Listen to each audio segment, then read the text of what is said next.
Hey, you guys, I didn't get to come on with the scriptures tonight. It's a little too late. I'm tired, but I will get to it. Today is Sunday, but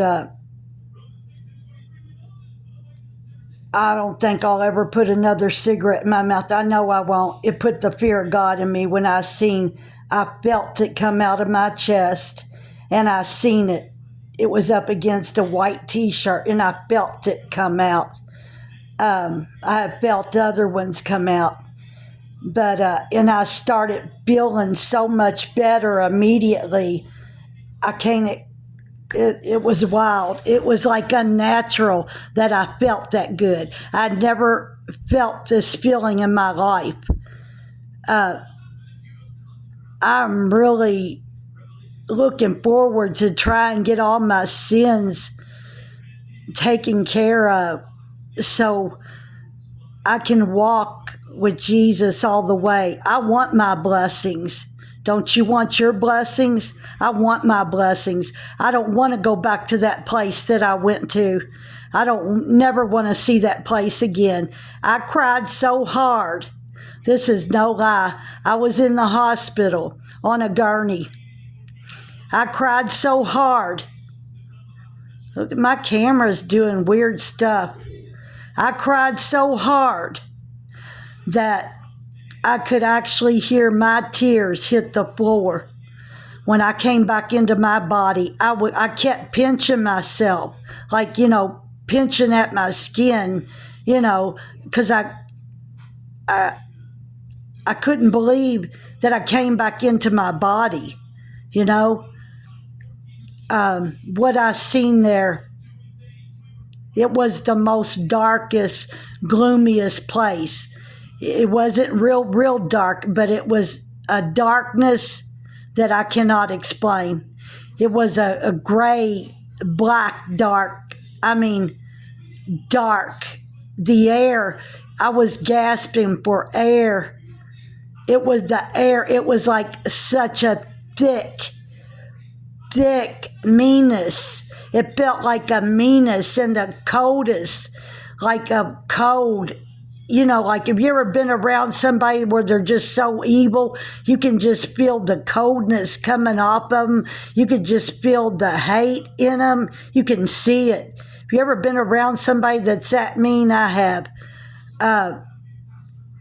You could just feel the evilness, and I was getting constant chills running through my body as I was in this place. It said on a sign in Hebrew letters, it looked like, or Greek one, I don't know, in blood-curdling letters.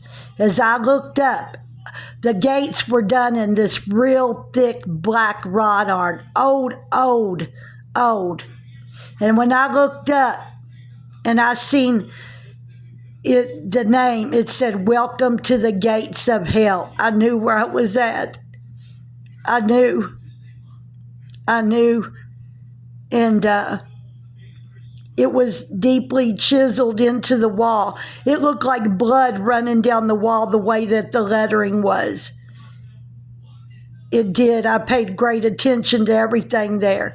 The pits in the ground where demons would pop up and try to grab me, and a force, something so mighty, sucked me through that gate. And I was in my body. I don't know. I guess it wasn't my body that I left there when I came out of the body in the hospital. I guess it was my body. I don't know. It was the weirdest thing. But I could see my body and I could feel it. I could feel those devils with their tails wrapping around my legs as they tried to pull me into the pits. There were these crater-like things that were sunk in the ground as I was being sucked by this force that I could not see, something so powerful. I was trying to fight it. I had my hands up like this, trying to stop it, and my head was back. And I couldn't talk. But I knew what they were thinking. I knew what the enemy was thinking, and they knew what I was. It was horrible. I was trying to push myself away from that force. You know how you would try to push something, or I'm telling you, it was the most horrible thing I ever been through. I always tell God, I'm like, Lord, please don't never send me back to that dreadful place. Don't never send me back there. I will never forget. It was the most pungent smell. I could smell death, decaying bodies, and flesh all around me. It was like fecal matter, flesh, all this rotten smell combined into one.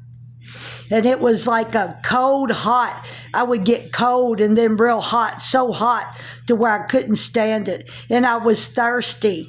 And I began to hear water drip, and there's no water in hell. You know what I was shown? That water was there to entice me, to make me even thirst more. The water that I heard dripping, like from a loud faucet, kept dripping to make me thirst more. This is not a joke. This is some of the stuff I've seen in hell, and I'm going to keep telling it because it's waking people up. I'm telling you, if you don't know Jesus Christ, please search your hearts, your minds, your soul. I cannot sugarcoat nothing, and I'm not going to. I'm telling people they are in the food and water. Please let go of your sins. Get into your scriptures. This is the only way you can fight these beings back. We got to stop being lukewarm.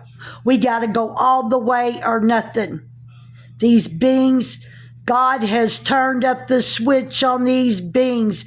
We are living in the very end times.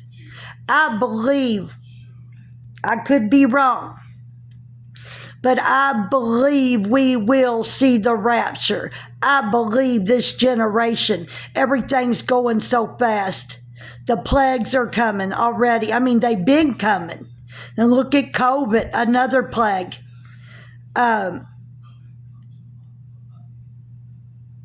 You all, I'm telling you, if you don't know Jesus Christ, you don't know how to reach him, you need help.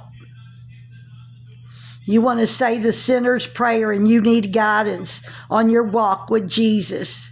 You have to give up your sins. I have been struggling with sin. I'd still been smoking. But the things I've been feeling in my body is not normal. Is not normal. Now that I'm fully awake, I know why. I know why.